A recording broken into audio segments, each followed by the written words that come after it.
Here's your WNEM TV5 news update. Good morning, everyone. I'm James Felton. Here's a look at the top stories we're following today.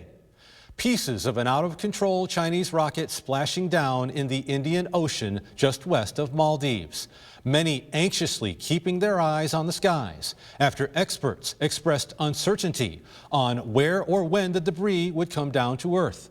The Long March 5B rocket blasted off April 29th, carrying components of China's space station. The U.S. military tracked the rocket's trajectory, but had no plans to shoot it down. China insisted its remnants were unlikely to cause any harm. A memorable landmark that sat on the Saginaw skyline is gone. The iconic Beans Bunny sign that stood over the city of Saginaw for over 100 years came down. This is the first time in over a century, since 1917, that the iconic sign hasn't been on top of that bean elevator. It's not clear where the sign will go next. On April 16th, TV5 spoke with Saginaw Public Schools Superintendent Ramont Roberts. He says the district has plans to expand there. It's Mother's Day, and the National Retail Federation reported Americans plan to splurge on mom this year, spending more than $28 billion on jewelry, electronics, and dining. But if you had trouble picking up a bouquet, you're not alone. Florists across the country experienced shortages ahead of the holiday. The cold snap that put Texas in the freezer earlier this year also hit South America, where these flowers are grown.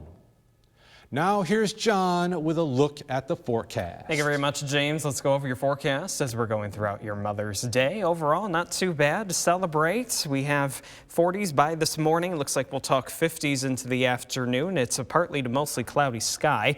Get a few rays of sun the further north you go. It's a low-end shower chance further off to the south, but other than that, we stay mainly dry to round out the weekend. Dow Diamond, the Loons are back in action against the Dayton Dragons. It's the last game in the series this afternoon. First pitch will be at 1:05, and overall looking pretty good for some baseball with temperatures into the mid-50s by game time. Tonight back down into the 30s. We'll clear out our skies. It's clear to partly cloudy. That will pose the chance for some patchy frost to develop once again as we go into the beginning of a new week. Make sure to keep any sensitive vegetation covered up for the next few nights. 7-day forecast into next week. It's low-end shower chances, and that's all they are.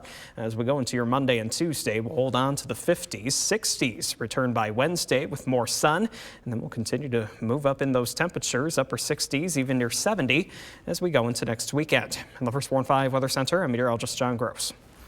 Remember to tune into WNEM TV5 on air and online 24/7 for the latest news, weather, and information.